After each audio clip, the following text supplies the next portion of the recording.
here with designer Laura Timmons, and Laura's going to show us how to create beads from crocheted wire. What a great idea, Laura. Well, and you know, crocheting with wire is kind of my gig anyway. Sure so is. I thought, well, you know what? Why not make a beaded bead component that is crocheted that we can use in so many different things? So I'm working with 26 gauge wire, and I've got my beads strung. So I've got 24 millimeter beads on there. And as always, starting out with crocheting, I've got my horseshoe effect here. Hook goes underneath. And this time we're using a smaller hook. So we've got a size F crochet hook. I'm just gonna place a little twist in that just to lock that in. And I went about that 4-inch tail because we're gonna use that tail. It's definitely important for this particular project. And we're gonna start sliding beads forward. And you're using bicones. Is there a reason why you chose that shape? You No, could use any shape? You could use any shape and any size, really, for that matter. So I'm just basically going to capture those crystals one by one. So you make a chain stitch the whole length? Just basic chain stitch the whole length, capturing each one, no empty chain stitches in between. You make it look so easy. I think I could crochet in my sleep. I bet you could. So I've got just 4 there to kind of just give you an idea. I would just continue to crochet along each of those beads. I have one strand already finished, so when I finished it off, just pulled my wire through, and I wanted to leave that 4-inch tail as well. So you leave it on both ends? You leave it on both ends because those tails are going to help you stitch and secure your bead together. So here's kind of the fun part. So we're just going to start rolling this around, just creating that little ball. And you could use colored wire too that would reinforce the color of your crystals. Yes, definitely. Okay, so we've got our little ball created there. Now I'm going to take these ends and I'm just stitching these ends back and forth, and we're just going to secure it into place. So it doesn't matter where you stitch them through them? It doesn't matter at all. Really, you're just kind of, like I said, just sewing your bead together so it stays in that little ball shape that we love. Great. And I'm going to feed this then as close to that first wire as I can. Okay. Twist these guys together. We're just going to cut it, maybe give it like a 1/4 inch little stem there. And then we're just basically going to tuck that little stem back in there. Oh, so you don't need to use your extra wire for the hanger? You don't, not at all. So we've got our little bead component there. And now what we're going to do, this kind of gives it more capability of attaching it to different things.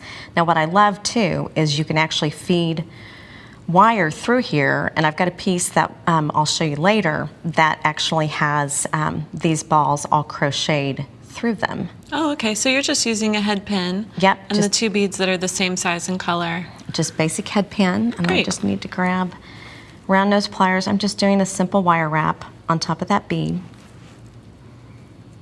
So you make your loop. Yep. Whoops, make that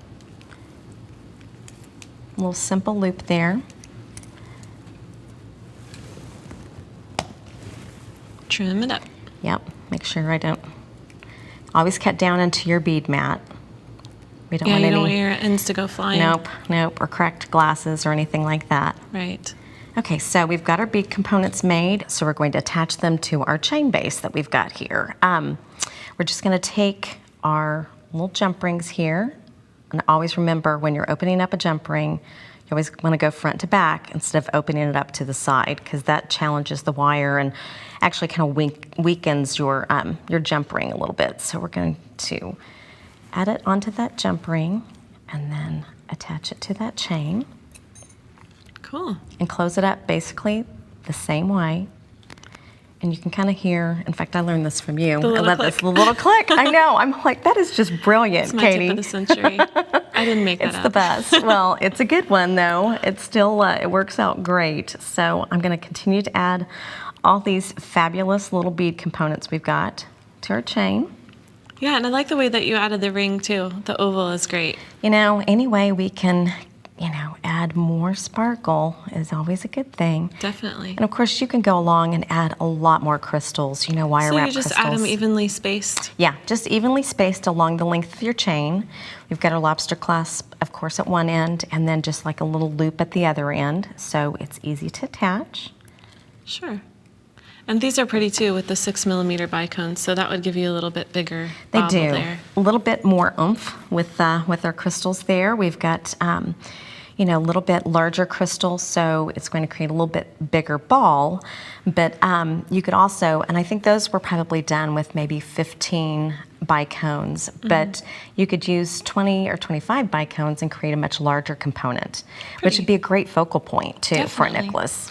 Let's take a look at the bracelet that you finished here. You bet. With the indigo light and Pacific opal, and you've got some jet and just really pretty colors together. Yeah, goes with everything too. Well, it is. It's kind of a fun neutral mix, and silver. Tell me about the one that looks kind of antique-y. Yeah, see, I love the vintage chains, and the bead components are actually all made with a green wire, so it kind of, there again, lends itself to give the crystals more of a vintagey feel, and a great middle tone that's going to go with pretty much everything too. And I love the pops of color on the beads as well. Oh, for sure.